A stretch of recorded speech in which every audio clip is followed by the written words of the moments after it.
आप सब बच्चों का इतना ध्यान रखते हैं, ख्याल रखते हैं, तो आप सबका भी ध्यान रखना, ख्याल रखना, ये हमारा सरकार के लोगों का ये काम है। तो उस नाते से मुझे जो बताया गया कि आपकी जो सरकारी व्यवस्था है उसमें कुछ थोड़ा और अच्छी व्यवस्थाएं करने के लिए योजना कुछ होनी चाहिए। सभी हमारी बहनों को, आंगनवाड़ी जो हमारी कार्यकर्ता हैं, जो हमारी सहायक हैं, उन सबके साथ बातचीत करना हूं।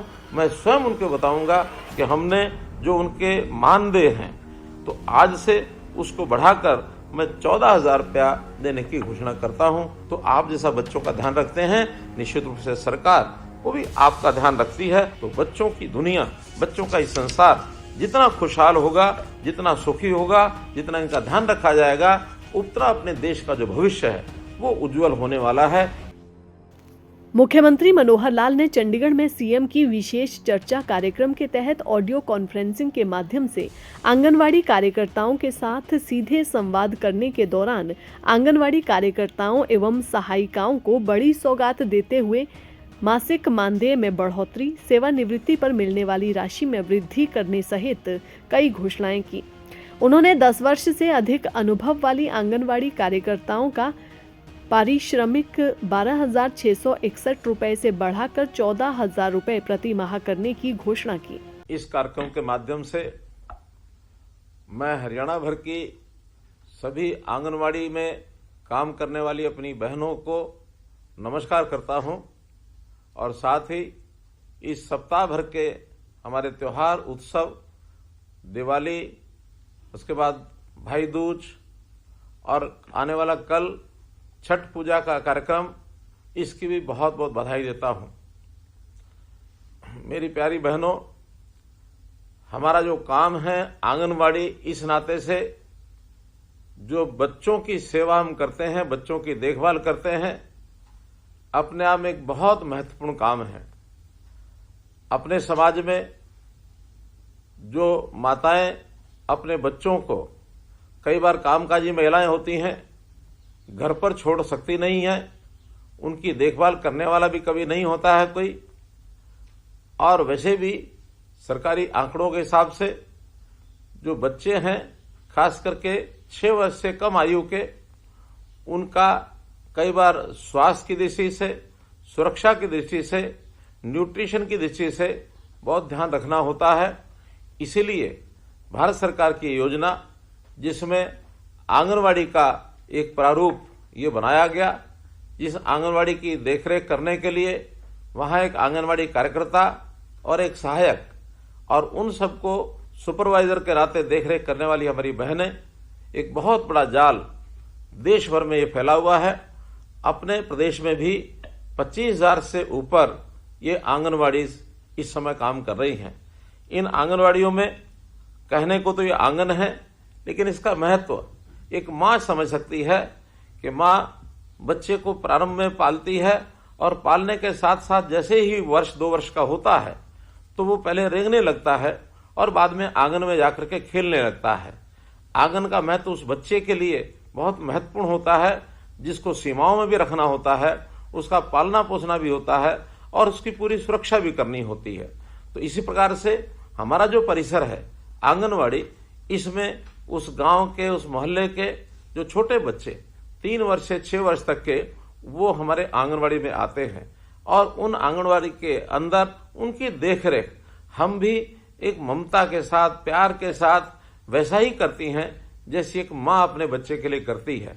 एक संवेदनशील बहन इन बच्चों का किस प्रकार से ध्यान रखती है वो एक माँ ही समझ सकती है।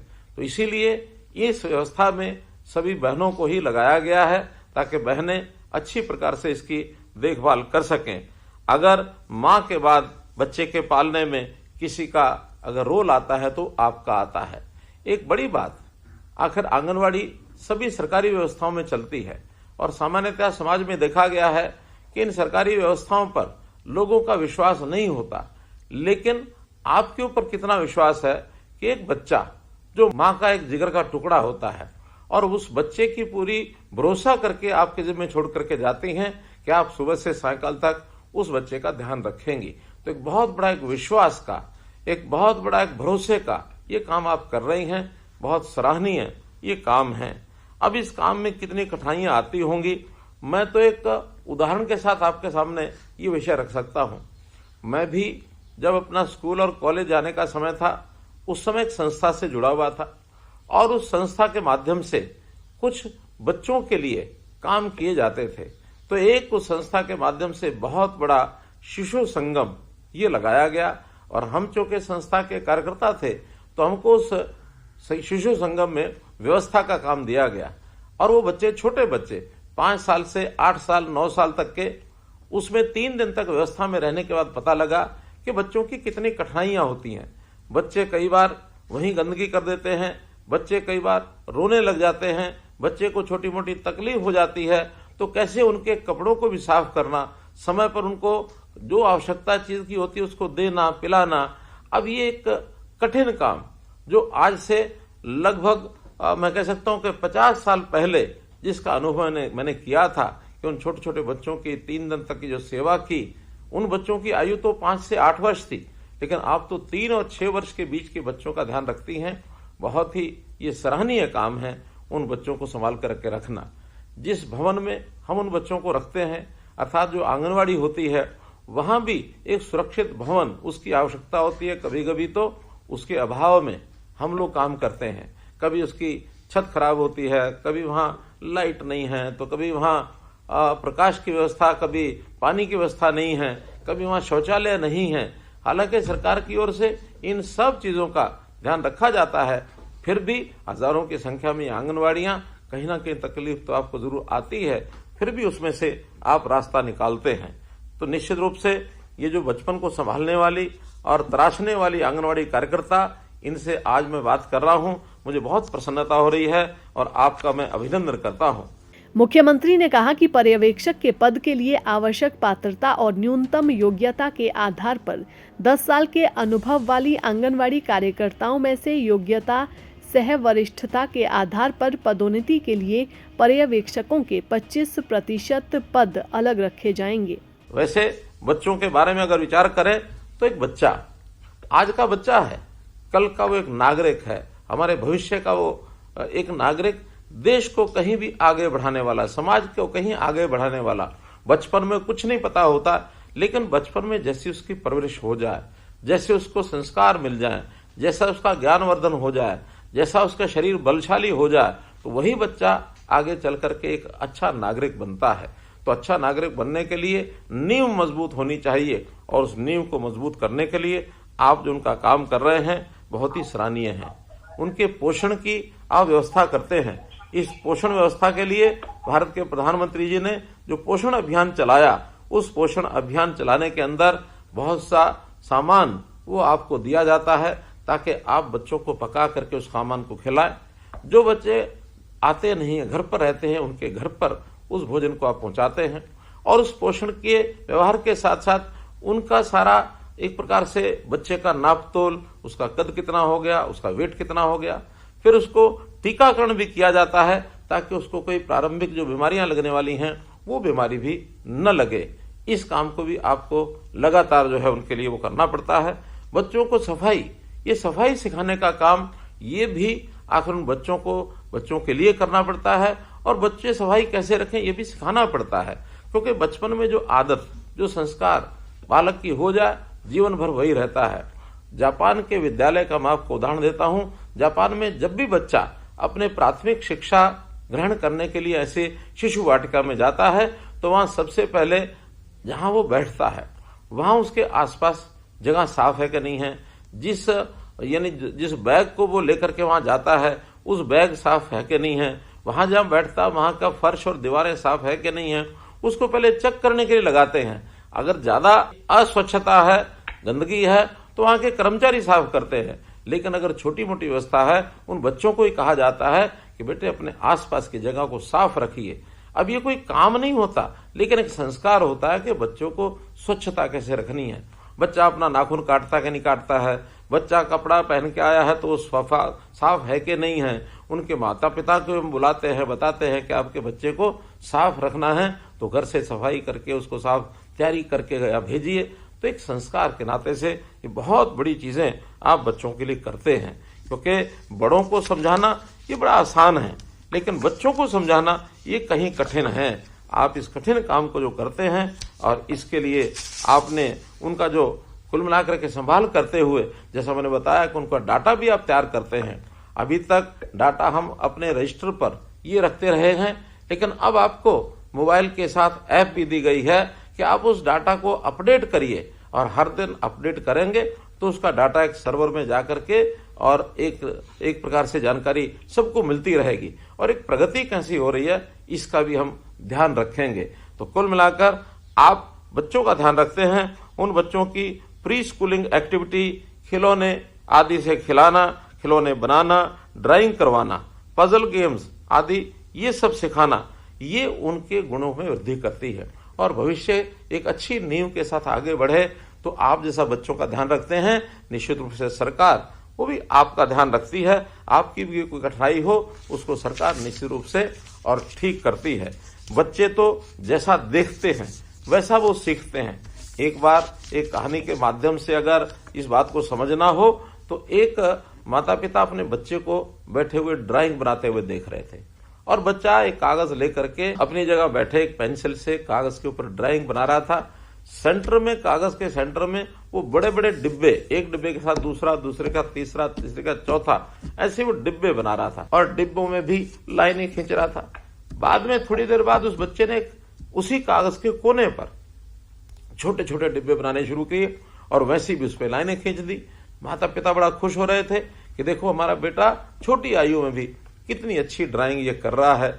जब पिताजी ने पूछा, बेटे ये ड्राइंग बनाई है, ये डिब्बे बनाए हैं, क्या बनाए हैं? कहने लगे, पापा जब मैं बड़ा हो जाऊंगा तो मैं बड़ा होकर के एक बहुत बड़ा मकान बनाऊंगा, और ये जो मैं बड़े बड़े डिब्बे बना रहा हूं ये बड़े बड़े कमरे होंगे, और इन कमरों में एक मेरा सोने का कमरा होगा, एक बच्चों के पढ़ने का कमरा होगा, एक जो अतिथि आते हैं अतिथि कक्ष होगा, ड्राइंग रूम होगा। इस प्रकार से सारे उसने कमरे बना करके डिब्बों के माध्यम से बताया। पिताजी ने पूछा, ये कोने में ये जो छोटे छोटे डिब्बे बनाए ये क्या हैं? तो उन्होंने कहा कि पापा जब मैं बड़ा हो जाऊंगा तो आप बूढ़े हो जाएंगे, आप और माताजी जब बूढ़े हो जाएंगे तो इन छोटे कमरों में रहेंगे। पिताजी बड़े हैरान हुए कि बेटा हमारे लिए छोटे कमरे क्यों? उनका, देखिए अब आप बड़े मकान में रहते हैं और आपके मम्मी पापा जो मेरे दादा दादी हैं वो मकान के कोने में छोटे छोटे कमरों में ही तो रहते हैं। जब वो छोटे छोटे कमरों में रहते हैं तो जब आप बूढ़े हो जाएंगे तो आप भी उन छोटे कमरों में रहेंगे। देखिए किस प्रकार से बच्चे ने अपने उस व्यवहार को, माता पिता के व्यवहार को कैसे परखा, कैसे जाना, जो उसके मन में बैठा वही उसने बोलना शुरू कर दिया। तो अर्थात बच्चे जो होते हैं ये कोरी स्लेट होते हैं। बच्चों को तो जैसा देखेंगे, जैसा आप सिखाएंगे वही बच्चे सीखते चले जाएंगे। हमने बचपन में गाना सुना था, बच्चे मन के सच्चे सबकी आंख के तारे। बच्चों का कोई द्वेष नहीं होता, बच्चे हमेशा एक दूसरे के साथ खेलते रहते हैं, और बच्चे जो मन में ठान लेते हैं उसको पूरा करके छोड़ते हैं। जब तक पूरा ना हो तब तक वो जिद भी करते हैं। ये बच्चों की बहुत चाहे छोटी बातें हैं लेकिन हम सब के लिए भी सीखने के लिए पर्याप्त हैं। तो बच्चों की दुनिया, बच्चों का इस संसार जितना खुशहाल होगा, जितना सुखी होगा, जितना इनका ध्यान रखा जाएगा, उतना अपने देश का जो भविष्य है वो उज्जवल होने वाला है। इन सब बातों का हमने ध्यान रखना है। मुख्यमंत्री ने कहा कि बचपन को संभालने वाली और तराशने वाली आंगनवाड़ी कार्यकर्ताओं की बच्चों को संस्कारित बनाने में महत्वपूर्ण भूमिका है। उन्होंने कहा कि व्यक्ति का निर्माण उसके बचपन में सबसे ज्यादा होता है। बचपन में ही व्यक्ति और व्यक्तित्व की नींव रखी जाती है। बच्चों की जिज्ञासा को शांत करने के लिए सही दिशा में काम किया जाए तो वो बच्चा भविष्य में देश का अच्छा और जिम्मेदार नागरिक बनता है। आप सब बच्चों का इतना ध्यान रखते हैं, ख्याल रखते हैं, तो आप सबका भी ध्यान रखना, ख्याल रखना, ये हमारा सरकार के लोगों का ये काम है। तो उस नाते से मुझे जो बताया गया कि आपकी जो सरकारी व्यवस्था है उसमें कुछ थोड़ा और अच्छी व्यवस्थाएं करने के लिए योजना कुछ होनी चाहिए, तो मैंने कहा कि आज चूंकि मैं सभी हमारी बहनों को, आंगनवाड़ी जो हमारी कार्यकर्ता हैं, जो हमारी सहायक हैं, उन सब के साथ बातचीत कर रहा हूं, मैं स्वयं उनको बताऊंगा कि हमने जो उनके मानदेय हैं, जो मानदेय अभी तक आपको, यानी आंगनवाड़ी कार्यकर्ता जो 10 वर्ष से ऊपर की कार्यकर्ता है, क्योंकि इसके दो भाग ये हैं, 10 वर्ष से कम काम करने वाली कार्यकर्ता और 10 वर्ष से ऊपर अधिक सेवा देने वाली कार्यकर्ता। तो जो अभी तक 10 वर्ष से ऊपर जो सेवा देती है वो कार्यकर्ता अपनी है, उसका जो मानदेय है अभी 12,661 रुपया है। तो आज से उसको बढ़ाकर मैं 14,000 रुपया देने की घोषणा करता हूं। लगभग 1,339 रुपया इनका बढ़ जाएगा और ये 14,000 रुपया पाएंगी।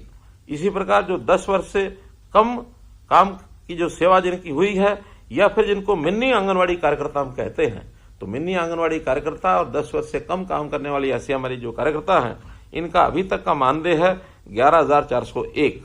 इसको बढ़ा करके 12,500 रुपया आज से किया जाता है। इनकी वृद्धि भी लगभग 1,100 रुपया महीने की जाती है। इसी प्रकार आंगनवाड़ी जो हेल्पर हैं, इन आंगनवाड़ी हेल्पर्स का अभी तक का मानदेय है 6,781। इसको भी बढ़ा करके 7,500 रुपया किया जाता है, अर्थात 719 रुपये की वृद्धि इसमें भी की जाती है। ये जितना भी मानदेय दिया जाता है ये भारत सरकार और हरियाणा सरकार का जो एक मिला करके, और ये मानधन 60% और 40% के शेयर में दिया जाता है। कई बार ऐसा भी ध्यान में आता है कि जितना आपको दिया जाता है उसमें जो भारत सरकार का 40% का हिस्सा है वो काफी कम रहता है, लेकिन उसकी पूर्ति हमेशा हरियाणा सरकार करती है। तो इसलिए इसमें भी अभी भारत सरकार का हिस्सा तो बहुत कम है, लेकिन फिर भी उनके जो 60% का शेयर है वो हरियाणा सरकार लगातार देती रहेगी। कभी भी भारत सरकार से का 60% में कमी रहेगी तो हरियाणा सरकार देती रहेगी, और अपना 40% हरियाणा सरकार तो हमेशा देती ही है। ये भी आपकी जानकारी के लिए मैं बताना चाहूंगा। और ये मानधन सारे देश भर में मैं कह सकता हूं, चाहे वो आंगनवाड़ी कार्यकर्ता का हो, चाहे आंगनवाड़ी सहायक का हो, ये देश भर में सर्वाधिक है। इसलिए सर्वाधिक मानधन देने वाला हरियाणा देश का पहला राज्य है। ऐसे 32 राज्यों की इस मानदेय की जानकारी ये मैं आपको दे रहा हूं। मुझे ये बताते हुए भी खुशी हो रही है कि आपकी पदोन्नति के द्वार ये भी खोल दिए गए हैं। अब हमने 25% पद सुपरवाइजर के लिए ये आप में से ही भरे जाएंगे। उसकी भी फरवरी 2024 में एक छोटी परीक्षा होगी। योग्य जो बहनें हैं वो सुपरवाइजर के पद पर भी 25% की संख्या में उसमें जा सकेंगे। ये हम पहली बार कर रहे हैं और ये एक छोटा परीक्षा का जो एक कार्यक्रम है उसको लेकर के किया जाएगा। इसी के साथ रिटायरमेंट के समय भी हम कुछ सम्मान राशि ये पहले आपको देते थे। अभी तक आंगनवाड़ी जो वर्कर हैं और आंगनवाड़ी हेल्पर हैं उनको 1 लाख रुपया और 50,000 रुपया ये दिया जाता था। अब वर्कर जो हैं यानी कार्यकर्ता हैं, उन कार्यकर्ता को 1 लाख की बजाय 2 लाख रुपया दिया जाएगा यानी रिटायरमेंट के समय, और जो हेल्पर हैं उनको 50,000 रुपये की बजाय 1 लाख रुपए की राशि दी जाएगी, अर्थात ये दोनों को डबल कर दिया गया है। इसी प्रकार वर्दी भत्ता भी अभी तक 800 रुपया दिया जाता था, अब इसको बढ़ा करके 1,500 रुपया वार्षिक करने की मैं घोषणा करता हूं। गांव के अंदर हम लोगों ने बाल वाटिकाएं यानी सरकारी स्कूलों में जो हमारे जितने भी आंगनवाड़ी हैं उनको नाम पहले दिया था हमने प्ले वे स्कूल। अभी उनका नाम, क्योंकि सरकारी जो नई शिक्षा नीति है राष्ट्रीय शिक्षा नीति, उसमें इनका नाम बाल वाटिका कर दिया गया है। तो इन बाल वाटिकाओं का ही नाम रखा है। 4,000 बाल वाटिकाएं बन चुकी हैं। अभी आगे और 4,000 नई बाल वाटिकाएं जो आंगनवाड़ी हैं, जो अच्छी आंगनवाड़ी हैं, उन्हीं को उसमें कन्वर्ट कर दिया जाएगा। इस प्रकार से मैं तो आपके सामने यही एक विषय रखना चाहता हूं कि जो 1975 में ये आंगनवाड़ी का कार्यक्रम शुरू हुआ था, आज लगभग 50 वर्ष होने को आ रहे हैं। तो इस 50 वर्ष के काल में आप लोगों ने बाल स्वास्थ्य देखभाल, पालन पोषण, शिक्षा आदि इसके अंदर जो योगदान दिया है, ये आंगनवाड़ी कार्यकर्ताओं का एक प्रकार का उनकी एक सराहना मैं करता हूं, उनका मैं आभार व्यक्त करता हूं। और इस काम में हमेशा बहुत से काम की जो अपडेट है, इस काम में कुछ न कुछ वृद्धि भी होती रहती है। तो उस वृद्धि के समय, उस अपडेट के समय जो जानकारियां और आगे बढ़ानी होती हैं, उनको भी आप हमें सुझाव के रूप में जरूर देते रहेंगे। और जैसे जैसे आप सुझाव देंगे उन सुझावों के ऊपर हम काम करेंगे। हमारा उद्देश्य हमारी जो भविष्य की पीढ़ी है, हमारे आज के बच्चे हैं, उनका पालन पोषण अच्छा कैसे हो और उसमें जो भी कोई योजनाओं के अंदर कोई अड़चने आती हैं, उन अड़चनों को हम दूर कर सकें। तो इस प्रकार के इस काम में आपको आज मैंने आपसे जो बातचीत की है, आपने इसमें अपनी इस बात को साझा किया है। आपके अनुभव भी निश्चित रूप से अगर हमको प्राप्त होंगे, सुनने को मिलेंगे, तो उस अनुसार और ज़्यादा इसमें आगे बढ़ाएंगे। आपने मेरी बात सुनी, आपका बहुत बहुत धन्यवाद, बहुत बहुत आभार। दैनिक सवेरा के लिए चंडीगढ़ से डॉक्टर सुरेंद्र धीमान की रिपोर्ट।